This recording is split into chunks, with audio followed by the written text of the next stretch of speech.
An August real estate market slowdown? Not in Hoboken. What's up, everybody? Jeff Bonk here from Homes by Bonk and eXp Realty here in Hoboken. And I wanted to take a minute now that August is done and talk a little bit about what we saw this summer, what we saw in August, and some projections going forward of what we expect to see to round out the rest of 2021 here. So where I opened up, right? I see left and right, real estate market slowdown, real estate market slowdown. Is this the beginning of the turn? Buyers are having more options, more inventory. First of all, that's not happening here in Hoboken. We're going to go through some trends, we're going to go through some numbers, and we're going to look at what's really happening at a local level here. And second of all, even the national trends, when you really dig into them, we went from 10 offers in some of these places to 2. And we went from 1 month of inventory to 1.2 months of inventory. I think a lot of this is overblown. I think the market is still very strong.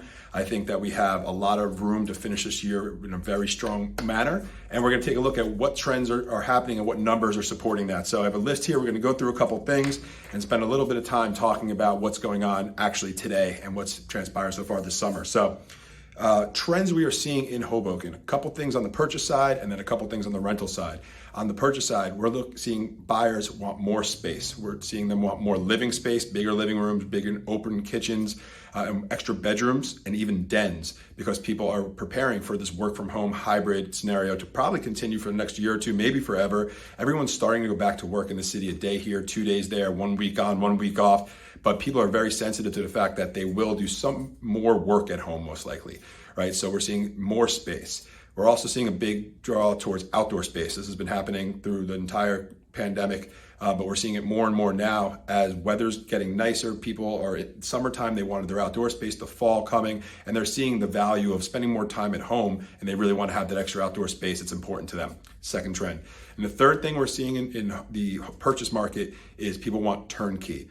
People don't want to wait months, if not 6, 7 months sometimes to do a renovation, or even 2-3 weeks, a few months to do some floors and things like that. We're seeing really turnkey properties do a lot better because people are sick and tired of waiting in the house or the rental or whatever they were in previously. They're ready to get out. They spent enough time there. They're ready to get out, get into a new home, and get a fresh start on the second half of this year. So those are the 3 big trends we saw there. On the rental side, we saw just absolute fire the last few months.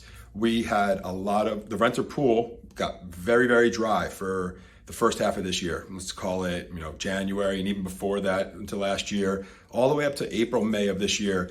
We saw inventory balloon from about 200 rental units on the market at a time to 800. Crazy. That started to slowly trickle down to 500 or so, and then the rental market just exploded, and we'll go through those exact numbers in a second here. But the extra space, the more turnkey, all those things are not as applicable in the rental market. We're seeing things go, the 1 bedrooms, the studios, and of course the 3 bedrooms and 4 bedrooms are very popular as well, just as they are on the purchase side, but we're not seeing as much sensitivity on the lower end of things there. One last trend we're seeing just the last month or so now is a lot of relocation into the area. We're seeing a lot of people that are coming from other parts of the country that are getting jobs in the city now after people left jobs in the city during the height of COVID, and now companies are rehiring them for those positions. They're offering big packages, relocation packages for people from other parts of the country to come back here, since we saw some migration of people out of the tri-state area and out of the urban center over the last year and a half that we're starting to see reverse. So relocations are definitely something we're seeing a lot more of. All right, let's look at some numbers. Let's start with rentals first. So as I mentioned, April, May really started seeing an explosion in the tenant pool. Renters came out of the woodwork. People were coming back who used to live here, and people coming in for the first time for new jobs, or people that were waiting to move to Hoboken or urban centers after college that just put it on pause because of COVID, right? They didn't, why get an apartment that in a place where you weren't going to work? Now they're getting called back to work. They're getting those first jobs. Rentals are exploding. We saw 10 out of the last 11 weeks, more rentals were rented, more leases were signed than active rentals came on the market, if that tells you anything. We went from the height of 800 to around 600 where we hung out for a while, all the way down to 150 over the last 12 weeks. Crazy explosion in renter demand, inventory going down, and we're seeing, of course, prices going up. People were giving away free months, not paying or not having tenants pay broker fees. The landlords were paying them. that's gone. We're seeing a couple applications on a lot of rentals now. If something's on the market more than a week, it's awfully priced or needs, some kind of renovation to it because it's maybe in really, really rough shape. Other than that, the Hoboken rental market is just flying high. Sales. So sales, I've been hearing a lot about this August slowdown, right? And maybe it's true in other parts of the country. Maybe things are slowing down a little bit. But here in Hoboken, to go through a few numbers, in July, for comparison, we had 110 units come on the market and 74 go off. It's a strong market, pretty equilibrium supply and demand. For the big August slowdown, we saw 105 units come on the market, so 5 less. And we saw 77 go off, so 3 more. So not only didn't it slow down, it actually ticked up in the direction of being a tighter market, a busier market, few less listings. We'll see that pick up again after Labor Day, most likely. That's what we usually see in the seasonality of the market. But we're seeing the buyer demand just hung right in there. It actually grew from what we saw in July. So we're not seeing a slowdown here at all. We're seeing a lot of people come back, get set up for the fall. Even if things get a little dicey in the fall, which there's some early signs of. A couple orientations for our kids' school. They went virtual. They were supposed to be in person. Still sounds like kids are going to school in person though. Some offices were going to bring people back 5 days a week or 4, and they're currently at 2. They pushed that back maybe a few months. So there is some signs of some slowing, but people see the normalcy and the going back into the city. We're going to a Broadway show in a few weeks for the opening weekend. Hopefully it stays good. Everyone's got their vax cards and has to wear masks.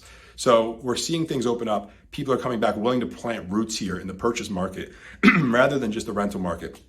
So during that time, we saw inventory in July from the average inventory was 253 units on the market, go down to just 224. So we're seeing that, again, that market tighten up and stay busy. What do we see in the fall? I think we start to continue this trend. Renters, I think, continue to come back as they're spending more time in the city. We know a lot of people right now that are commuting an hour, hour and a half on those 2 or 3 days a week. They thought they were going to be able to do that. They're not sure. They might be staying with family or friends or maybe renting something an hour or so away from the city. They're starting to consider coming back. So I think we continue to see that wave of renters come back. And also, I think we're going to start to see interest rates tick up slightly. And whenever we see interest rates start to tick up slightly, we usually see a rush into the purchase market as well, where buyers don't want to miss the bottom or bottom-ish of that curve. We're at all-time interest rate lows. I feel like I've been saying that my entire 10-year career. We're at all-time interest rate lows, but we still are. They're going to go up. When they go up, we don't know. But whenever they start to tick up a little bit, we start to see the buyer market pick up. Seller market, we'll see. A lot of people have made their decisions. Are they going to move to the suburbs? They usually do that in the summertime or in the springtime. So we do see less inventory in the fall than we do in the spring and early summer. So depending on what that balance and equilibrium looks like, we could have a super tight market where we see more bidding wars, which we're starting to see again already. We had properties that were on the market for 50 days with no price reduction, got 3 offers this week. 3 new listings went on the market this week, all 3 going off the market this week. 2 out of 3 with multiple offers. So there's definitely a lot of buyer demand. And if this inventory doesn't come back to match it, we don't know what we'll see. Definitely a tight market.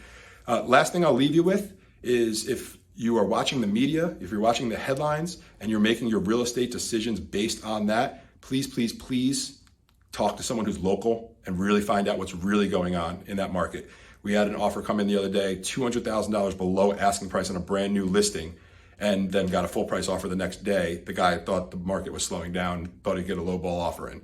He got blown out of the water, and he has to reset his whole calibration of what he thinks he's going to be able to buy in the market now, given the news cycle he was watching versus the reality of the local market. So just an example of what you should be doing versus not be doing. If you're looking to buy, get in touch with us, get in touch with someone local in the market that you're looking to talk to. If you're looking to sell, same thing. Make sure you know what's going on there so you don't overprice your house thinking you can just name your price, and you don't underprice it thinking that things are falling apart. Make sure you know what's going on. So guys, any questions, reach out. Always here to help. Thank you for taking time to watch this today, and talk to you soon.